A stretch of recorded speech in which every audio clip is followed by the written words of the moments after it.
وقد قال الله تبارك وتعالى في القرآن المجيد أعوذ بالله من الشيطان الرجيم وما أصابكم من مصيبة فبما كسبت أيديكم ويعفو عن كثير رب اشرح لي صدري ويسر لي أمري واحلل عقدة من لساني يفقهوا قولي.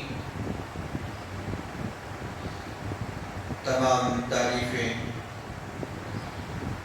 ساری بڑائیاں، ہر قسم کی حمد و ثنا، پاکی و بزرگی اللہ رب العالمین خالق کون و مکان مالک ارض و سما کے لیے لائق و زیبا ہے، جو ساری کائنات کا پالنہار اور مربی ہے. بعدہ بے شمار درود و سلام نازل ہو اللہ کے آخری نبی رحمت للعالمین شفیع المذنبین جناب محمد رسول اللہ صلی اللہ علیہ وسلم کی ذات مطہرہ مبارکہ پر. محترم بزرگوں، دوستوں، پردہ نشین اسلامی ماں اور بہنوں، اللہ تبارک و تعالی نے ہمیں پیدا فرمایا ہے. پیدا فرما کر کے اس دنیا کے اندر بسایا ہے اور زندگی گزارنے کے جتنے لوازمات اور ساز و سامان ہیں وہ ساری چیزیں اللہ تبارک و تعالی نے ہمیں وہاں پہنچائی ہیں. کوئی ایک ایسی چیز بھی نہیں چھوڑی جو ہماری زندگی کے لیے لازم ہے، ضروری ہے اور وہ ہمیں حاصل نہ ہو. اللہ تبارک و تعالی اپنے بندوں پر مہربان ہے، شفقت فرماتا ہے. حقیقت تو یہ ہے کہ اللہ کی مہربانی نہ ہوتی، اللہ کا کرم نہیں ہوتا، اللہ تبارک و تعالی ہم پر رحم نہیں فرماتا تو ہمارے لیے ایک سانس لینا بھی مشکل تھا. اور اللہ تبارک و تعالی کا، اس کی شفقت و مہربانی کا عالم یہ ہے کہ اس کائنات کے اندر اللہ جہاں مسلمانوں کو اپنی رحمتوں سے مالا مال کرتا ہے، وہیں وہ لوگ جو اللہ کا انکار کرتے ہیں، اللہ کے ساتھ دوسروں کو شریک بناتے ہیں، اللہ کے حکم کی نافرمانی کرتے ہیں، اللہ تبارک و تعالی انہیں بھی زندگی کا سامان وہاں پہنچاتا ہے اور انہیں بھی لوازمات زندگی سے اللہ تبارک و تعالی سرفراز کرتا ہے. اللہ تبارک و تعالی کا قانون یہ ہے کہ جب بندہ معصیت کے اندر، برائیوں کے اندر، گناہوں کے اندر، اللہ کی نافرمانی کے اندر، فسق و فجور کے اندر مبتلا ہوتا ہے تو بطور تنبیہ، آگاہی اور خبردار کرنے کے لیے اللہ تبارک و تعالی مختلف حالات سے دوچار کرتا ہے. تنگی، بدحالی، پریشانی اور کئی طرح کے مسائل اور مشکلات میں مبتلا کر کے اللہ تبارک و تعالی اسے بیدار کرتا ہے. یہ تکلیفیں، یہ پریشانیاں، یہ مسائل، یہ مشکلات انسان کو بیدار نہ کر سکے، اللہ کی طرف رجوع کرنے پر مجبور نہ کر سکے تو یہ پھر انتہائی بدبختی اور بدنصیبی کی بات ہوگی. اللہ تبارک و تعالی نے قرآن مجید کے اندر کہا کہ وَمَا أَصَابَكُم مِّن مُّصِيبَةٍ فَبِمَا كَسَبَتْ أَيْدِيكُمْ وَيَعْفُو عَن كَثِيرٍ، کہ لوگوں تمہیں جو پریشانیاں آتی ہیں، مصیبتیں پہنچتی ہیں، تکلیفوں کا سامنا کرنا پڑتا ہے. فَبِمَا كَسَبَتْ أَيْدِيكُمْ، وہ تمہارے اعمال، تمہارے کرتوتوں، تمہارے رویوں اور تمہارے طرز عمل کا نتیجہ ہوا کرتے ہیں. وَيَعْفُوَ الْكَثِيرُ، لیکن وہ شفقت و مہربانی اور رحم و کرم والا رب ایسا ہے کہ تمہارے ہر گناہ پر، تمہاری ہر غلطی پر، ہر خطا پر تمہاری پکڑ اور گرفت نہیں کرتا، بلکہ وَيَعْفُوَ الْكَثِيرُ، تمہاری بہت ساری غلطیوں کو، گناہوں کو، خطاؤں کو وہ درگزر کر دیتا ہے. چند غلطیوں، گناہوں اور خطاؤں پر تمہیں پکڑتا ہے اور مسائل اور مشکلات میں، پریشانیوں میں، آلام میں مبتلا کر کے تمہیں خبردار اور ہوشیار کرتا ہے. آج ہندوستان کے اندر ہمیں کئی سارے مسائل اور مشکلات کا سامنا ہے. موجودہ حکومت نے ہمارے لیے، ہمارے جسمانی اور ذہنی ٹارچر کے لیے مختلف طریقے اور مختلف وسائل ایجاد کر دیے. وقتاً فوقتاً ان کو بروقار لایا جاتا ہے اور کبھی ایسا لگنے لگتا ہے کہ اب زندگی پرسکون ہو رہی ہے، زندگی میں جو ہلچل تھی وہ تھم رہی ہے، ذہنی طور پر کچھ راحت اور سکون محسوس ہو رہا ہے. ایسے میں ایک شوشہ چھوڑ دیا جاتا ہے اور پھر سے مسلمان ذہنی اور جسمانی طور پر اپنے آپ کو مسائل اور مشکلات میں گھرا ہوا پاتا ہے. ابھی ہم نے دیکھا کہ موجودہ حکومت نے وقف بل پاس کیا ہے، ایک نیا ایکٹ وہ لائے ہیں. پرانے وقف قانون کے اندر ترمیم کیا گیا ہے اور بہت ساری ترمیمات کیے گئے ہیں، اور ان ترمیمات کے ذریعے اگر اصل دیکھیں تو مسلمانوں کی وہ جائیدادیں جو وقف کے نام سے ہندوستان کی سرزمین پر، ہندوستان کے مختلف صوبوں اور مختلف خطوں میں موجود ہیں، ان پر حکومت اپنا ہولڈ بنانے اور ان جائیداد اور زمینوں سے مسلمانوں کو بے دخل کرنے کا پروگرام بنا رکھا ہے. سب سے پہلے ہم جانتے ہیں کہ یہ وقف کیا ہے. ہم لوگ وقف بل، وقف ایکٹ، وقف بورڈ سنتے رہتے ہیں. وقف کیا ہے؟ دراصل یہ صدقہ جاریہ کی ایک شکل ہے.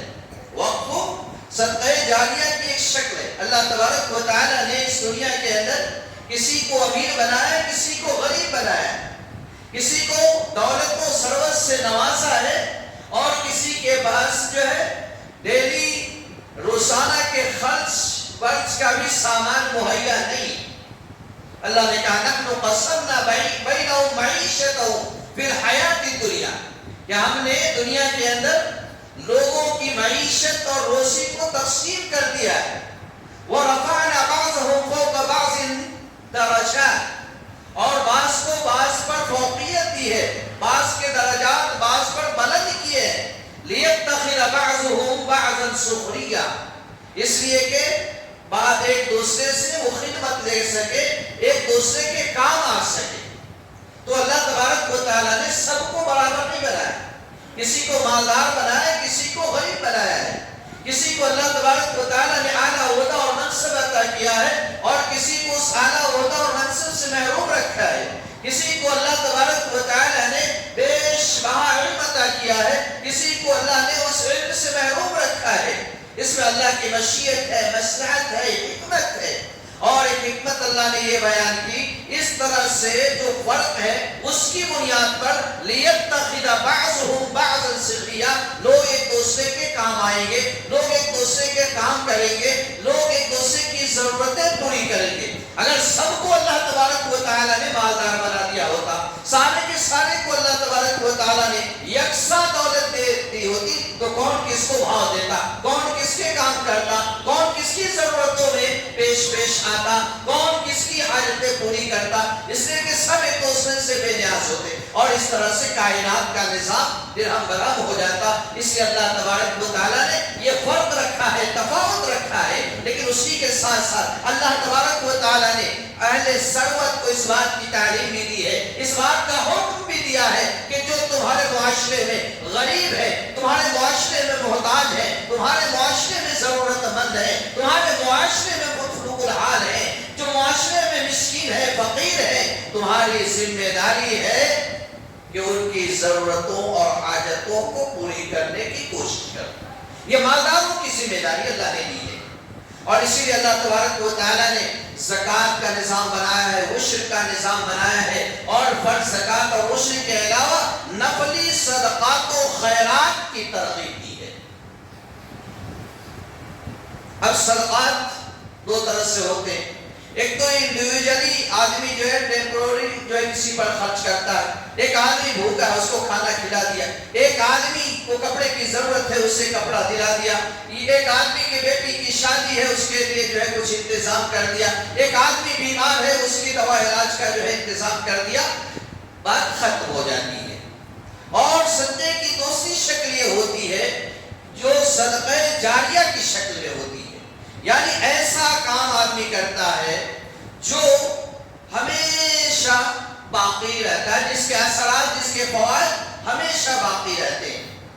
جس کے بارے میں اللہ کے نبی صلی اللہ علیہ وسلم نے فرمایا کہ اذا مات ابن آدم انقطع عمله الا من ثلاث. کہ جب آدمی مر جاتا ہے تو اس کے اعمال کا سلسلہ منقطع ہو جاتا ہے, ختم ہو جاتا ہے. اب دنیا کے اندر وہ کوئی عمل نہیں کر سکتا, اس لیے کہ اب دنیا سے چلا گیا ہے. برزخ میں کوئی عمل نہیں کر سکتا کہ وہ جو ہے عمل کی زندگی نہیں, عمل گاہ نہیں ہے, بلکہ یہ دنیا کی زندگی, یہ عمل کی زندگی ہے, یہ دنیا عمل گاہ ہے. تو یہاں عمل کرتا ہے. جب آدمی مر جاتا ہے تو اس کے اعمال کا سلسلہ ختم ہو جاتا ہے, اعمال کا سلسلہ منقطع ہو جاتا ہے. اللہ کے نبی کہتے ہیں الا من ثلاثہ, لیکن عمل کا سلسلہ ختم ہو گیا. اب وہ کوئی عمل نہیں کر سکتا, کوئی نیکی نہیں کر سکتا, نماز نہیں پڑھ سکتا, روزہ نہیں رکھ سکتا, زکوٰۃ نہیں دے سکتا, خیرات نہیں کر سکتا, قرآن کی تلاوت نہیں کر سکتا, اللہ کا ذکر نہیں کر سکتا, دوسری کوئی نیکی نہیں کر سکتا. اب اس کے نیکیوں کا سودا خشک ہو چکا ہے, اب اجر و ثواب اسے حاصل نہیں ہو سکتا. لیکن تین چیزیں ایسی ہیں کہ مرنے کے بعد بھی اس کو اجر پہنچاتی رہیں گی, ثواب اس کو ملتا رہے گا. نبی صلی اللہ علیہ وسلم نے کہا کہ الا من ثلاث, تین چیزیں ایسی ہیں. صدقۃ جاریہ, صدقہ جاریہ کیا اس نے تو اس کا فائدہ اس سے حاصل ہوگا. اور علم ينتفع به, مر گیا, دنیا سے چلا گیا, لیکن دنیا کے اندر ایسا علم چھوڑ کر کے گیا ہے کہ اس کے مرنے کے بعد بھی لوگ اس سے فائدہ اٹھاتے ہیں. تو جب تک اس کے علم سے لوگ فائدہ اٹھاتے رہیں گے اسے اجر و ثواب ملتا رہے گا. او ولد صالح يدعو له, مر گیا آدمی, دنیا سے چلا گیا, اپنے پیچھے اس نے نیک اولاد چھوڑی ہے جو اس کے لیے دعا کرتی ہے, اللہ سے رحمت کی دعا کرتی ہے, اللہ سے مغفرت کی دعا کرتی ہے, اللہ سے بخشش کی دعا کرتی ہے, اللہ سے اس کے بلندی درجات کی دعا کرتی ہے, اللہ تبارک و تعالی سے اس کے لیے جنت کا سوال کرتی ہے, اللہ تعالی سے اس کے لیے جہنم سے نجات کا سوال کرتی ہے. اس دعا کا فائدہ اسے پہنچتا ہے. اور دوسرے یہ کہ آدمی کی نیک اولاد جتنی بھی نیکیوں کا کام کرتی ہے, جتنے بھی صالح اعمال کرتی ہے, ان تمام کا جو ثواب بھی بندے کو حاصل ہوتا ہے. تو پہلے نمبر پر اللہ کے نبی نے کہا کہ صدقۃ جاریہ, صدقہ جاریہ. صدقہ جاریہ کیا ہے؟ صدقہ جاریہ یہ ہے کہ آدمی کوئی ایسا کام کر جاتا ہے کہ اس کے مرنے کے بعد بھی وہ چیز باقی رہتی ہے اور اس سے لوگ فائدہ اٹھاتے رہتے ہیں. ایک آدمی نے مسجد بنوائی, دنیا سے چلا گیا, اب مسجد میں نماز ہو رہی ہے, لوگ نماز پڑھ رہے ہیں, جب تک لوگ نماز پڑھتے رہیں گے اس کے اکاؤنٹ میں, اس کے نامہ اعمال میں اجر و ثواب لکھا جاتا رہے گا. ایک آدمی نے مدرسے بنوائے, وہاں بچے تعلیم حاصل کرتے, آدمی چلا گیا, جب تک وہاں تعلیم و تعلم کا سلسلہ جاری رہے گا, لوگ پڑھتے اور پڑھاتے رہیں گے, یہ سلسلہ بڑھتا رہے گا اور اس کے نامہ اعمال میں اجر و ثواب لکھا جاتا رہے گا. ایک آدمی نے کنواں کھودوا دیا, لوگ پانی پیتے, بور ویل لگا دیا, لوگ اس اس سے پانی لیتے ہیں، استفادہ کرتے ہیں، جب تک لوگ اس سے فائدہ اٹھاتے رہیں گے، پانی پیتے رہیں گے، پانی استعمال کرتے رہیں گے، اس کے نامہ اعمال میں اجر و ثواب لکھا جاتا رہے گا۔ یہ صدقہ جاریہ ہے۔ وقف صدقہ جاریہ کی ایک شکل ہے۔ عام صدقات میں کیا ہوتا ہے کہ آدمی کسی خاص شخص کو وہ چیز سونپ دیتا ہے اور وہ اس کا مالک بن جاتا ہے، لیکن وقت میں یہ ہوتا ہے کہ جو چیز وقت کی جاتی ہے وہ کسی کی ملکیت نہیں بنتی، وہ دین کی ملکیت ہوتی ہے، اللہ کی ملکیت ہو جاتی ہے۔ ہم نے مسجد کے لیے زمین وقف کیا تو یہ کسی بھی فرد کی زمین نہیں ہوگی، نہ مسجد کے صدر کی ہوگی، نہ مسجد کے سیکرٹری کی ہوگی، نہ مسجد کے جو ہے مصلی کی ہوگی، اور نہ کسی اور کی ہوگی۔ یہ مسجد کی جگہ ہوگی اور لوگ اس سے فائدہ اٹھانے کے مستحق ہوں گے۔ ایک آدمی نے وقت کے طور پر کنواں کھدوا دیا تو کنواں کسی کی ملکیت نہیں ہوگی، ہر آدمی اس سے فائدہ اٹھائے گا، پانی پیے گا۔ اسی طرح سے کوئی بھی چیز ہے، جب آدمی وقت کرتا ہے، اب یہاں پر یہ ہوتا ہے کہ کسی خاص پرپس کے لیے کر رہا ہے، یہ عام فلاحی کام کے لیے کر رہا ہے۔ اگر کسی خاص پرپس کے لیے کر رہا ہے تو وہی خاص کام کرنا وہاں ضروری ہے۔ عام فلاحی کاموں کے لیے کر رہا ہے تو ہر کام وہاں کیا جا سکتا ہے۔ جیسے مسجد کے لیے کسی نے زمین وقف کی تو وہاں مسجد بنانا ہی ضروری ہے۔ کسی نے مدرسے کے لیے زمین وقف کی تو وہاں مدرسہ بنانا ضروری ہے۔ لیکن اگر کوئی ایسے وقت پڑتا ہے کہ زمین ایک جائیداد کا حصہ کہ یہاں پر کوئی بھی فلاحی کام کیا جائے، کوئی بھی چیریٹی والا کام کیا جائے جس سے کمیونٹی کو فائدہ پہنچے، تو وہاں کوئی بھی خیر کا کام، اچھائی کا کام، بھلائی کا کام، غریبوں کی، ضرورت مندوں اور محتاجوں کی مدد اور تعاون کا کام کیا جا سکتا ہے۔ تو یہ وقت کی حقیقت ہے شرعاً، اور شریعت اسلامیہ کے اندر اللہ کے نبی صلی اللہ علیہ وسلم کی تعلیمات کے اندر جہاں صدقہ جاریہ کی ترغیب دی گئی ہے، وہیں پر ہمیں صحابہ کرام کی زندگی میں وقت کی صورت بھی نظر آتی ہے۔ کہا جاتا ہے کہ سب سے پہلے صحابہ کرام میں جس کسی نے وقت کیا تھا اپنی زمین کو، اپنے جائیداد کو، وہ حضرت عمر رضی اللہ عنہ۔ جب خیبر کی سرزمین فتح ہوئی اور وہاں سے یہودیوں کو جلا وطن کیا گیا تو عرض خیبر اللہ کے نبی صلی اللہ علیہ وسلم نے صحابہ کرام میں تقسیم کر دیا تھا۔ وہیں پر حضرت عمر رضی اللہ عنہ کو بھی زمین کا ایک حصہ ملا تھا۔ اللہ کے نبی صلی اللہ علیہ وسلم پر جب قرآن کی آیت اتری لن تنالوا البر حتى تنفقوا مما تحبون، اس کے بعد حضرت عمر رضی اللہ عنہ آئے اور اللہ کے نبی صلی اللہ علیہ وسلم سے کہا کہ اللہ کے نبی عصبت ارضاً بخیبر، کہ اللہ کے نبی صلی اللہ علیہ وسلم مجھے خیبر میں زمین کا ایک حصہ، ایک ٹکڑا ملا ہے جو میرے نزدیک میری ساری جائیداد سے، ساری زمین سے محبوب ہے، آپ کہیں کہ میں اسے کیا کروں؟ کہنا مقصود یہ تھا کہ میں اسے صدقہ کرنا چاہتا ہوں، میں اسے مسلمانوں کے لیے وقف کرنا چاہتا ہوں، کس طرح سے کروں، کیسے کروں؟ آپ صلی اللہ علیہ وسلم مشورہ دیں، آپ صلی اللہ علیہ وسلم ایڈوائز کریں۔ اللہ کے نبی صلی اللہ علیہ وسلم نے کہا کہ ان شئت حبست اصلها وتصدقت بها، اللہ کے نبی نے کہا کہ اگر چاہو تو اصل کو باقی رکھو اور اس کے نفع کو صدقہ کر دو، یعنی وہ زمین بیچو نہیں، وہ زمین کسی کو ہبہ نہ کرو، بلکہ وہ زمین باقی رہے گی اور اس زمین کا فائدہ لوگوں کو پہنچے گا۔ جو غریب ہے، محتاج ہے، ضرورت مند ہے، زمین سے اگر باغ ہے وہاں سے پھل نکلے گا، کھیت ہے وہاں سے اناج نکلے گا، وہ غریبوں میں، مسکینوں میں، ضرورت مندوں میں، حاجت مندوں میں تقسیم کر دیا جائے گا اور اس سے غریبوں محتاجوں کی ضرورتیں پوری ہوں گی۔ اور پھر حضرت عمر رضی اللہ عنہ نے اسے اللہ کے لیے وقف کر دیا۔ اسی طرح سے حضرت عثمان رضی اللہ عنہ نے بئر روما کو خرید کر کے وقف کیا تھا۔ جب اللہ کے نبی صلی اللہ علیہ وسلم مدینہ تشریف لائے تو ایک کنواں تھا جو یہودیوں کے قبضے میں تھا، مسلمانوں کے لیے پانی لینا مشکل تھا، پانی کی ضرورتیں پوری کرنا مشکل تھا۔ حضرت عثمان غنی رضی اللہ عنہ نے اللہ کے نبی صلی اللہ علیہ وسلم کی ترغیب پر اللہ کے نبی صلی اللہ علیہ وسلم نے کہا تھا کہ کون ہے جو اس کنویں کو خرید کر کے مسلمانوں کے نفع کے لیے عام کر دے اور اس کے بدلے میں اللہ کی یہاں وہ جنت حاصل کرے۔ حضرت عثمان غنی رضی اللہ عنہ نے اٹھ کر کہا تھا کہ اللہ کے نبی میں اس کام کے لیے تیار ہوں، اور پھر انہوں نے یہودی سے وہ جو ہے کنواں خرید کر کے مسلمانوں کے لیے وقف کر دیا تھا۔ اس طرح سے کئی سارے صحابہ نے اپنی جائیداد اور اپنی پراپرٹی دین کے لیے وقف کیا، دینی کاج کے لیے وقف کیا۔ غریب مسلمانوں کے لیے وقف کیا، اور یہ سلسلہ چلتا ہوا آیا۔ ہندوستان کے اندر بھی جب اسلام آیا تو ہندوستان کے اندر بھی مسلمانوں نے اپنی جائیداد، اپنی پراپرٹی، اپنی زمینیں، اپنے باغات، اپنے کھیت جو ہے اللہ کے لیے وقف کیے، دین کے لیے وقف کیے، دینی کاج کے لیے وقف کیے۔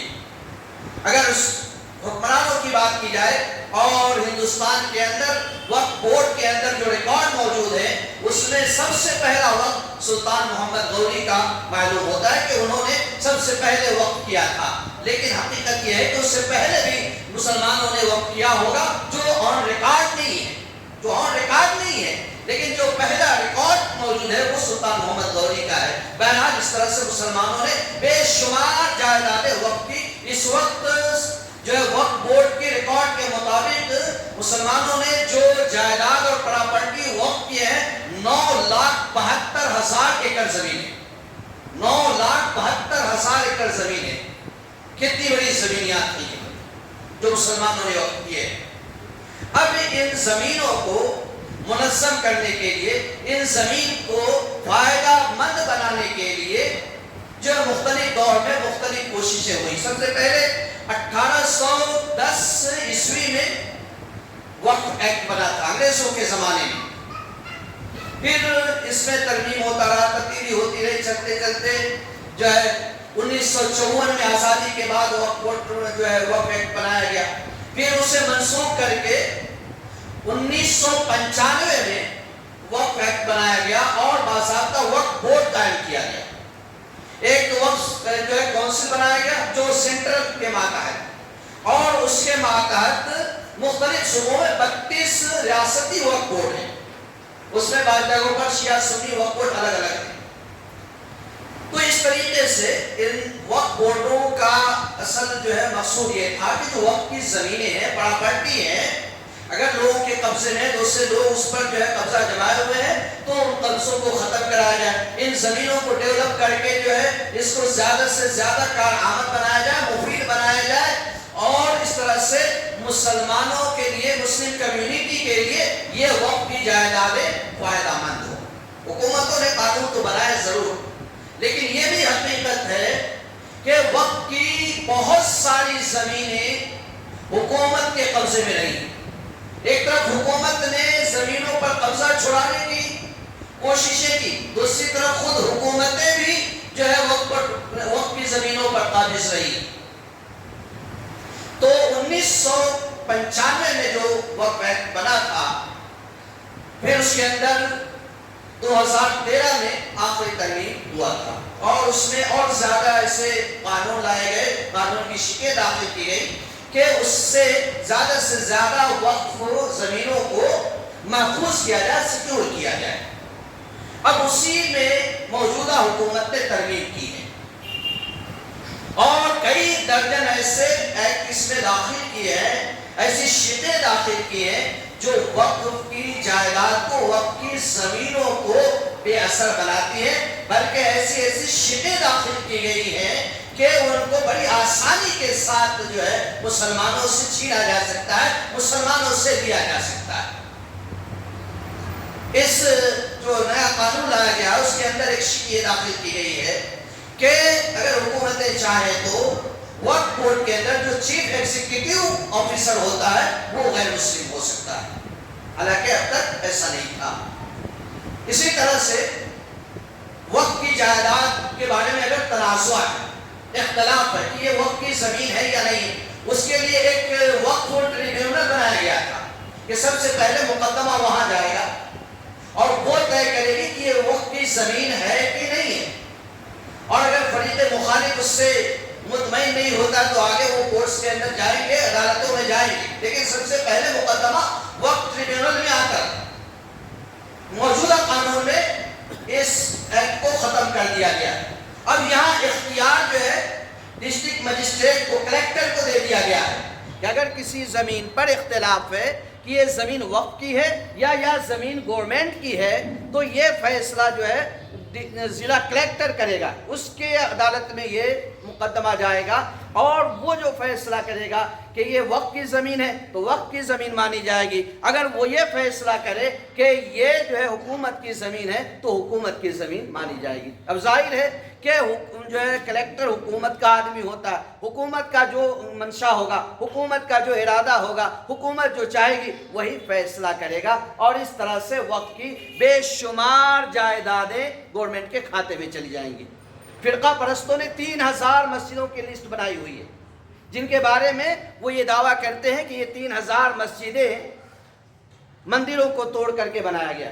اب ان تنازعات کو اگر کلیکٹر کے پاس لے جایا گیا، حکومت کے منشا کے مطابق وہ فیصلہ کر دے گا کہ بھائی یہ وقف کی زمین پر نہیں بنی ہے، یہ جو ہے حکومت کی زمین ہے یا فلانے کی زمین ہے، تو ظاہر ہے کہ وہ فلانے کی زمین ہو جائے گی۔ اس طرح یہ وقف کی ساری زمینیں ختم ہو جائیں گی۔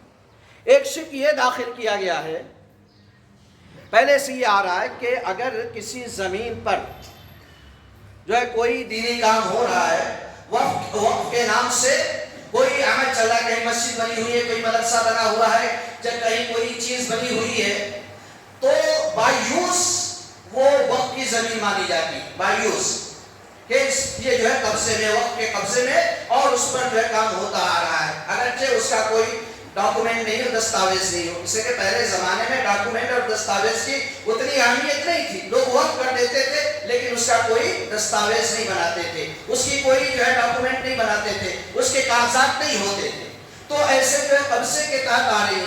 اب اس کو ختم کر دیا گیا کہ بائی یوز کوئی وقف نہیں مانا جائے گا، اس کے لیے پکے دستاویزات پیش کیے جائیں گے۔ اب اس طرح کی جتنی زمینیں ہیں وہ ساری کی ساری گورنمنٹ جو ہے آسانی کے ساتھ لے سکتی ہے اور مسلمان کچھ نہیں کر سکتے۔ تو اس طرح کے قوانین لائے گئے ہیں، اس طرح کی شیٹیں داخل کی گئی ہیں، اسی لیے اس قانون کی مخالفت کی جا رہی ہے، اور ہم مسلمانوں کی ذمہ داری ہے، بھلے کامیابی ملے یا نہ ملے، ہم جو ہے اس ایکٹ کو ختم کرانے میں، اس ترمیم کو ختم کرانے میں، موجودہ جو قانون لایا گیا ہے اس کو باطل کرانے میں کامیاب ہو یا نہ ہو، لیکن اس سلسلے میں جو اقدام کرنا چاہیے وہ ہماری ذمہ داری ہے، جو اقدام ہونا چاہیے اس کی طرف قدم بڑھانا ہماری ذمہ داری ہے۔ بزدلی بے ہمتی کم ہمتی ہمارے لیے زہر حلال ہے، ہماری زندگی کے لیے موت کا پروانہ ہے۔ جو بھی مسلم تنظیمیں ہیں جو مسلمانوں کی فلاح کے لیے کام کر رہی ہیں، مذہبی تنظیمیں ہیں جو مسلمانوں کی فلاح کے لیے کام کر رہی ہیں، اس سلسلے میں قدم آگے بڑھا رہی ہیں۔ پہلا قدم یہ بڑھایا گیا ہے کہ سپریم کورٹ کے اندر اس قانون کو چیلنج کیا گیا ہے۔ اب سپریم کورٹ اس سلسلے میں کیا کرتی ہے نہیں کرتی ہے، اس کے علاوہ ملی اور مذہبی تنظیموں نے یہ پروگرام بنایا ہے کہ اس قانون کے خلاف احتجاجی جلوس کیے جائیں، اس قانون کے خلاف وومن چین بنائے جائے، اس قانون کے خلاف ریلیاں نکالی جائیں، اس قانون کے خلاف جو ہے میمورنڈم پیش کیے جائے حکومت کے لوگوں کو، حکومت کے آدمیوں کو، ضلع کے ڈی سی وغیرہ کو۔ یہ ترتیب وار کام ہوں گے، یہ کوئی ایک دن کا کام نہیں ہے، 2 دن کا کام نہیں، 10 دن کا کام نہیں ہے، بلکہ ایک لمبی لڑائی ہے، لمبی جدوجہد ہے، لمبی کوشش ہے، اور ہر مسلمان کو ان کوششوں کا حصہ ہونا چاہیے، اور شرعی اور قانونی دائرے میں رہتے ہوئے ہمیں ان مذہبی اور ملی تنظیموں کا ساتھ دینا چاہیے۔ شرعی حدود میں بھی رہنا اور قانونی حدود میں بھی رہنا، نہ شرعی حدود کو پامال کرنا ہے اور نہ ہی ملک کے قانونی حدود کو پامال کرنا ہے، ان کے دائرے میں رہتے ہوئے اس قانون کے خلاف جو بھی اقدامات ہوتے ہیں ان میں ہمیں حصہ لینا چاہیے اور اپنا ایفرٹ ڈالنا چاہیے، اپنی طرف سے ہم جو کر سکتے ہیں وہ کرنا چاہیے۔ ہم جانتے ہیں کہ آج ہماری کم ہمتی اس قدر بڑھ گئی ہے کہ بہت زیادہ کی توقع نہیں کی جا سکتی۔ کسان بل لایا گیا تھا، کسان بل لایا گیا تھا، اس بل کو جو ہے قانون میں بنایا گیا، کسانوں نے احتجاج کیا، اور 1 دن نہیں کیا، 2 دن نہیں کیا، 2 سالوں پر مشتمل جو ہے ان کے احتجاجات، ان کی ریلیاں، ان کے گھیراؤ وغیرہ رہے، 700 جانوں کی قربانیاں دی کسانوں نے، تب جا کر کے حکومت نے اس بل کو، اس قانون کو ختم کیا، واپس لیا ہے۔ تو اگر اس طرح کی کامیابی ہم چاہتے ہیں تو کئی قربانیوں سے ہمیں گزرنا ہوگا۔ یہ ایک اس کا ظاہری پہلو ہے، لیکن اس کا کئی باطنی پہلو بھی ہے۔ سب سے پہلے سوچنے کی بات یہ ہے کہ آج جو اس حالت سے ہم گزر رہے ہیں، پے در پے حکومت کی طرف سے ہمیں دبانے کچلنے کی جو کوششیں ہو رہی ہیں، کبھی اذان، کبھی نماز، کبھی وقت، کبھی طلاق، کبھی فلاں، کبھی فلاں، کبھی فلاں، اس طرح کے جو مسلسل اقدامات ہو رہے ہیں، اور جو اقدامات ہماری ذلت، رسوائی، کمزوری، ناتوانائی کا سبب بن رہی ہے، ایسا کیوں ہے؟ یہ ہمارے کرتوتوں کا نتیجہ ہے، یہ ہمارے برے اعمال اور برے حرکتوں کا نتیجہ ہے۔ صرف وقت کا میں ایک چیز میں بتاؤں، انشاءاللہ آئندہ مزید اس پر گفتگو ہوگی۔ سب سے اہم چیز کہ ہم نے اللہ کے ساتھ بے وفائی اور اس کے رسول کے ساتھ بے اعتنائی برتی ہے۔ اللہ تبارک و تعالیٰ کا جو عذاب بندوں پر مسلط ہوتا ہے، اس میں سے ایک بڑی وجہ یہ، اللہ کے نبی صلی اللہ علیہ وسلم فرماتے ہیں کہ وَلَمْ يَنْقُضُوا عَهْدَ اللَّهِ وَعَهْدَ رَسُولِهِ إِلَّا سَلَّطَ اللَّهُ عَلَيْهِمْ عَدُوًّا مِّنْ غَيْرِهِمْ فَأَخَذُوا بَعْضَ مَا فِي أَيْدِيهِمْ۔ اللہ کے نبی صلی اللہ علیہ وسلم نے کہا کہ جب قومیں اللہ کے حق کو توڑ دیتی ہیں، رسول کے حق کو توڑ دیتی ہیں، تو اللہ تبارک و تعالی غیروں میں سے ان کے اوپر دشمن مسلط کر دیتا ہے، اور وہ دشمن ان کی جائیدادیں، ان کی پراپرٹی، ان کے مال، ان کی دولت چھین لیتے ہیں۔ فَأَخَذُوا بَعْضَ مَا فِي أَيْدِيهِمْ، بڑی واضح حدیث ہے۔ اگر یہ جائیداد چھین رہی ہے، پراپرٹی چھین رہی ہے، تو اس کی ایک بڑی وجہ یہ ہے کہ ہم نے رب کے ساتھ غداری کی ہے، نبی کے ساتھ بے وفائی کی ہے، رب کے حق کو توڑا ہے، نبی کے حق کو ہم نے چھوڑا ہے۔ رب کائنات نے ہم سے عہد دیا تھا، الستُ بربکم، ہم نے عہد کیا تھا کہ رب کائنات تو ہی ہمارا رب ہے۔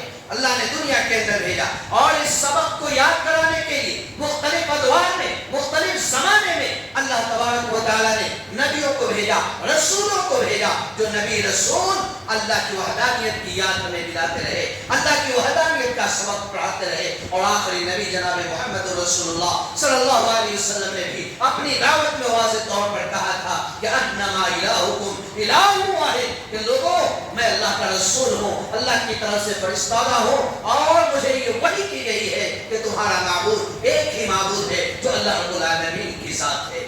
لیکن ہم نے اس ایک معبود کو چھوڑ کر کے سینکڑوں معبود بنا لیے، سینکڑوں معبود بنا لیے، اور المیہ یہ ہے کہ جس وقت جائیداد کی ہم باتیں کر رہے ہیں، ان میں سے بڑے حصے پر شرک کے اڈے قائم ہیں۔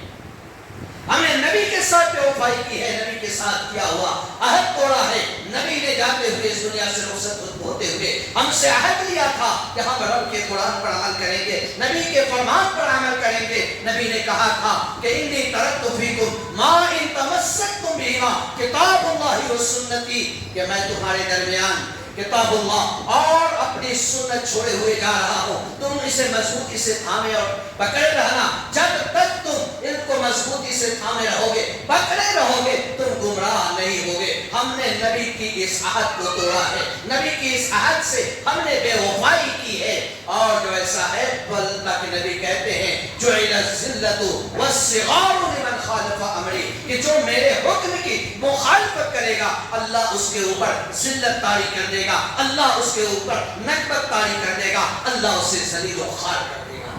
تو میرے بھائیوں، آج یہ ہماری جائیداد جو ہمارے ہاتھوں سے جا رہی ہے، اس کے لیے قانون بنایا جا رہا ہے، اس کے پہلے ذمہ دار ہم خود ہیں کہ ہم نے اللہ سے کیا ہوا عہد توڑا ہے، نبی کا کیا ہوا عہد ہم نے چھوڑا ہے۔ ضروری ہے کہ ہم نے رب سے جو عہد کیا تھا اس عہد پر قائم ہو جائیں، ضروری ہے کہ نبی نے ہم سے جو عہد لیا تھا اس عہد پر ہم قائم ہو جائیں۔ اللہ رب العالمین سے دعا ہے کہ اللہ تبارک و تعالی ہمیں کتاب و سنت کا نمبردار بنائے۔ اللہ تبارک و تعالی کے عہد کو، رسول اکرم صلی اللہ علیہ وسلم کے عہد کو مضبوطی سے تھامنے اور اس پر قائم رہنے کی اللہ توفیق عطا فرمائے۔ اللہ تبارک و تعالی ہمیں رب کا وفادار اور نبی کا فرما بردار بنائے۔ اللہ تبارک و تعالی گناہوں سے ہماری حفاظت فرمائے، نیکیوں کی توفیق عطا فرمائے۔